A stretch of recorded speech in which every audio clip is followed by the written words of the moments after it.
Yotai.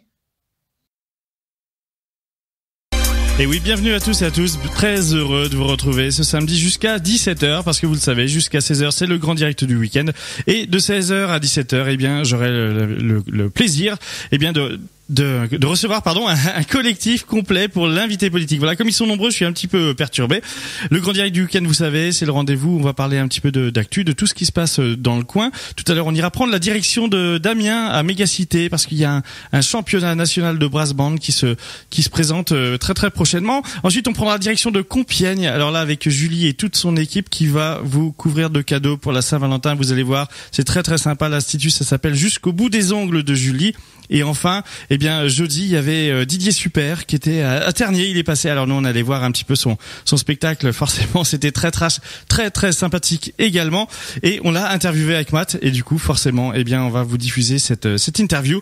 Mais dans quelques instants, on va recevoir un jeune entrepreneur noyonnais, un ami que je connais bien, un joueur de poker. Vous allez voir, passionné par le poker et par les jeux, n'est-ce pas, Odin? Bonjour. Bonjour à toi, bienvenue. Merci bien, et merci de m'accueillir surtout. Ça fait vraiment plaisir. En plus, tu vas nous présenter une de tes créations, parce que à Noyon, on crée beaucoup de choses. Une de tes créations, et c'est un jeu de société, c'est ça? Un jeu de société en bois. Et qui s'appelle Cared. Voilà, et c'est génial. On en parle dans quelques instants, et en plus t'es pas venu les mains vides non plus, puisque tu vas en offrir un à l'un de nos auditeurs, c'est bien ça? Tout à fait. C'est génial. Nous, on arrive dans quelques instants. On s'écoute Claudio Capéo et on se retrouve juste après pour parler de ce beau jeu de société. Allez, de retour dans le grand direct du week-end, et je vous l'avais dit juste avant, d'entendre Claudio Capéo.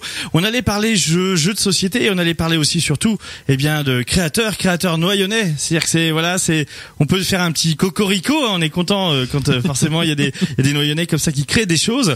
Rebonjour Odin, comment vas-tu? Très bien, très bien. Est-ce que tu peux te présenter? C'est gentil. Est-ce que tu peux te présenter pour nos auditeurs qui te connaissent pas, alors, et puis un petit peu ton parcours, et puis on va parler après de la conception de ce jeu. Je suis noyonnais depuis ça doit faire 17 ans. D'accord. Et je viens de très très loin, je viens de Drélincourt. Ah oui, d'accord. OK. Donc tu as passé la frontière à Chirivourscan, d'accord. Et du coup maintenant t'as quel âge? J'ai 32. Voilà. Je viens de les avoir. Je viens pas du tout d'un parcours où on crée des choses. Je viens du parcours grande entreprise, achats internationaux. Ah oui, donc t'étais pas du tout. T'as pas fait une formation pour ça. Non, j'ai la motivation. C'est la meilleure formation. Ah ça c'est sûr. Hein. Ça c'est sûr. La motivation, comme tu dis. Alors. On va parler un petit peu de ce jeu. Ouais. T'as dit c'est un jeu en bois déjà, premièrement. C'est un jeu en bois, et c'est un peu pour l'instant le style vers lequel je me dirige. Tout simplement parce que je me souviens d'une chose, moi, quand j'étais petit. C'est quand on avait des nouveaux jouets, des nouveaux jeux. C'est le plaisir de la boîte. Ouais. Quand tu l'ouvres, faut un truc qui te pète aux yeux, quoi. Faut un truc qui te change, qui te donne un sentiment de contentement instantané, on va dire. Et j'avais envie de quelque chose qui soit à la fois un jeu de société, mais aussi où il y a un petit peu de montage, tu sais, un petit peu comme nos Lego. Ouais, les Lego, canaux, les trucs comme ça. Obligatoirement, c'est le plaisir du truc. Et donc j'ai voulu créer un jeu qui était pas faisable il y a 30 ans ou il y a 20 ans. Alors pourquoi pas faisable? Pour des questions de conception? Pour des questions de conception, des questions purement techniques. C'est-à-dire que depuis quelques années, il y a une machine qui est formidable, qui a été inventée, qui s'appelle la découpeuse laser, et qui nous permet d'être hyper précis et de répéter quelque chose une certaine quantité de fois sans avoir à demander à un menuisier de faire quelque chose de super précis et qui soit extrêmement difficile à faire. Donc c'est un jeu qui se monte. D'abord, le plateau se monte. C'est rapide, hein, ça dure 3 minutes, mais au moins c'est le plaisir de se dire on l'a monté, quoi. Ouais. Et on construit déjà le jeu. C'est ça. Il y a une partie construction de jeu, même si c'est juste un déclencheur en fait pour moi. Et après on le joue.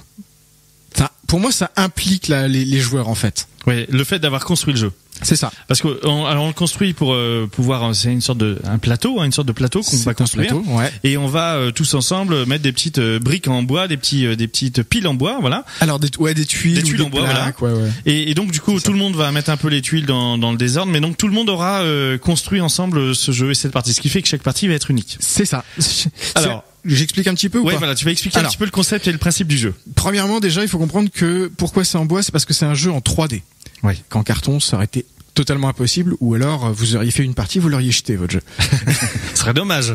Bah ça fait cher la partie. Hein. Quand tu vois certains jeux de société en ce moment, il y en a qui coûtent une fortune. Enfin, ils sont jouables une fois, tu les jettes après. C'est pas mon concept. Moi, on m'a appris. J'ai fait partie de la génération. Game, hein. Oui, voilà. Tous les escape games, on les joue une fois et puis après c'est difficile de le rejouer une deuxième fois. Et c'est le pire, c'est les escape games en cartes. C'est-à-dire qu'ils peuvent être super, hein, mais tu joues 30 minutes. Et t'as payé 30 €, quoi. Bon, après, on va pas les tailler, tu sais pourquoi? Parce que. Non. Je vais dire pourquoi, parce que j'adore les escape games en cartes. Mais je les ai aussi. Mais je comprends, voilà, je comprends. Ils sont excellents. Mais faut toujours un rapport temps, coût. Et, même une demi-heure, 1 heure, je trouve que, bon, comparativement, c'est très bien, mais faut être à fond dedans. Alors, toi, ton jeu, il est différent. Et comment ça fonctionne? Alors, quel est le principe? Alors, c'est un jeu de société donc qui se monte, qui est sur 4 étages possibles. D'accord. Vous avez des petites plaques en bois qui sont finalement comme les cartes du poker, hein, puisqu'il y a une face qui est identique pour tous, une face neutre, et une face où il y a un dessin, un effet particulier du jeu. D'accord. Au départ, on les place de manière aléatoire pour la première partie. Au fur et à mesure, tu vas voir que la stratégie va se mettre en place. Au début, vous avez des pions qui se baladent sur ces cases-là. Ces cases-là sont faites par ces cartes. C'est-à-dire que les pions se baladent sur les cartes. Au fur et à mesure, on va retirer les cartes. À chaque fois qu'on va partir d'une case, on va retirer la carte de laquelle on part. Donc finalement, on va descendre un peu. On va descendre d'un étage à chaque fois. On va descendre d'un étage. Le plateau c'est comme ça que le plateau va se détruire au fur et à mesure. Et donc, vous allez devoir être le dernier survivant sur le plateau. Et oui, parce qu'en fait, il y a quoi? Il y a 3-4 étages. C'est ça. Et donc, du coup, au bout d'un certain nombre de fois où on tombe sur la même case, eh bien, le nombre d'étages, il en reste plus beaucoup, jusqu'à ce qu'il en reste plus. Et quand on tombe dans le trou, on est éliminé de la partie. C'est le dernier génial, ça. Qui gagne. C'est un concept différent. En général, les jeux de société, il faut gagner. Là, l'objectif, c'est de ne pas perdre. Voilà. Alors, est-ce qu'il y a de la stratégie ou est-ce que c'est uniquement le hasard? Par exemple, si je fais si 2 cases devant moi, eh bien, j'ai un trou et je fais 2, donc j'ai perdu, ou est-ce que j'ai peut-être un moyen de m'en sortir? Alors, au début, vous allez jouer, vous allez vous dire que c'est 90% de hasard. D'accord. Et au fur et à mesure, vous allez comprendre qu'il y a de la stratégie. Pourquoi? Parce que les cartes, au dos, il y a 4 types d'effets. Il y a des effets immédiats, donc vous n'avez pas le choix, vous les jouez, etc. Il y a des effets prochain tour, donc vous gardez la plaque devant vous et la jouerez au début de votre prochain tour. Il y a des bonus que vous gardez devant vous face cachée, les autres savent pas ce que c'est, et donc vous pouvez les jouer quand vous voulez. Les cartes maîtresses. Même en dehors de votre tour, c'est ça, c'est les cartes maîtresses qui peuvent avoir un impact terrible sur la partie. Et vous avez des spéciales qui là s'appliquent à tout le plateau, qui changent beaucoup de choses, mais d'un coup. La stratégie, elle vient du fait qu'on va pouvoir mélanger des effets. On va pouvoir avoir des effets d'attaque contre des joueurs, des effets de défense, des effets de modification du mouvement. Des combinaisons alors, du coup aussi. Totalement, mais c'est là que ça devient intéressant. Vous allez avoir des combinaisons qui vont complètement changer la phase du jeu. Et si vous la jouez pas au bon moment, c'est fini. Vous avez raté votre tour. Vous avez raté votre coup. Donc en fait, on va faire une partie avec un jeu qui est super. On a tous monté le plateau de jeu. On joue. En plus, c'est sympa parce que j'imagine forcément tout le monde rigole quand il y en a un qui va tomber dans le trou ou qu'on voit qu'il y a des trous qui commencent à se former. On va tous un peu avoir un petit peu peur. Et en plus, on va pouvoir influencer le jeu avec les cartes qu'on aura récoltées. C'est ça. Tout au long de la partie. Le principe, c'est un petit peu le mélange. Moi, ce que j'ai toujours tendance à dire que ce qui m'a inspiré, c'est Portal, le jeu vidéo Portal. Pourquoi? Parce que Portal, c'était un mélange entre un puzzle game et un jeu de shoot, première personne. J'ai voulu mélanger, moi, pour ma part, un jeu de plateau et les jeux de cartes traditionnels qu'on peut voir, type, je sais pas, Yu-Gi-Oh, Magic, ce que tu veux. Donc, c'est un jeu où tu vas commencer comme un jeu de plateau, tu vas te faire un deck, et tu vas l'utiliser au bon moment, après. Et alors, est-ce qu'il faut être spécialiste des jeux pour jouer à ton jeu, ou est-ce qu'il est vraiment accessible à tous? Je vais t'expliquer un truc très simple. Quand j'ai commencé à le faire jouer en salon et en festival, il y a des gens qui venaient avec leurs enfants, et au bout de 4 tours, le père il dit bah non, tu peux pas faire ça. Et t'as l'enfant de 6-7 ans qui fait bah si papa, tu peux faire ça, et il faut le mélanger avec ça et ça fait ça. Et là j'étais bon, moi je vais y aller, je vais vous laisser, il explique aussi bien que moi, donc ça se passe très bien. Voilà, et tout de suite ils ont compris, c'est vraiment très accessible en fait.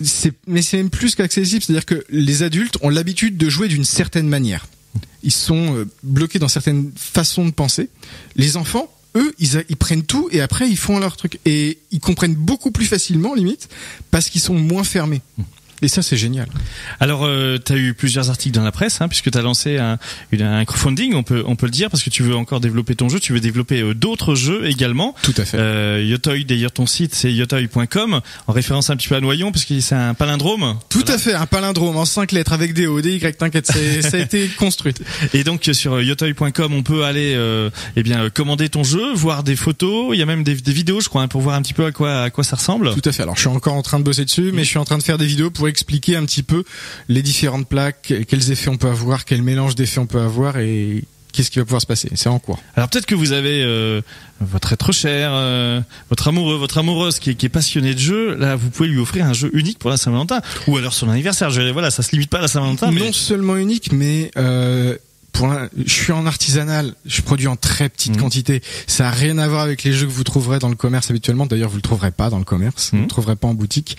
C'est de la très petite quantité, c'est fabriqué sur Reims, donc made in France, en bois, gravé. Ça a rien à voir avec les jeux qu'on trouve d'habitude. C'est un petit trésor. C'est un petit trésor. Différent. On peut donner le prix du jeu? Alors, le prix du jeu actuel. Alors, soyons clairs. Sur Tudigo, sur le crowdfunding, faut que j'atteigne un palier. Du coup, je fais un petit boost, je baisse le prix pour le crowdfunding, je le mets à 56 €. Sur le site, normalement, il est à 65 avec une promotion à 59 pour l'instant. Mais du coup, c'est à vous de voir. Si vous le voulez le jeu tout de suite, vous le prenez à 59 et puis après vous éclatez. Ce qui va être intéressant avec le jeu, c'est les extensions, mais ça faut qu'on en reparle. On en parlera bien entendu. On va faire une petite pause justement et juste avant en question de prix, ça peut paraître cher, soixantaine d'euros. Mais moi qui connais très bien les jeux, qui connais le prix des jeux en bois, je peux vous dire que c'est vraiment un prix tout à fait raisonnable. D'autant plus pour, comme tu l'as dit, un jeu qui est produit quasiment localement. Hein. Voilà, ça a vraiment strictement rien à voir. On se fait une petite pause. On écoute Emmanuel Moir. Moi, j'adore beaucoup. Et puis après, on va reparler encore de ton jeu. D'où t'es venue cette idée et puis aussi des extensions, tout ça. Bref, allez, on se donne rendez-vous dans quelques instants. Yotoy.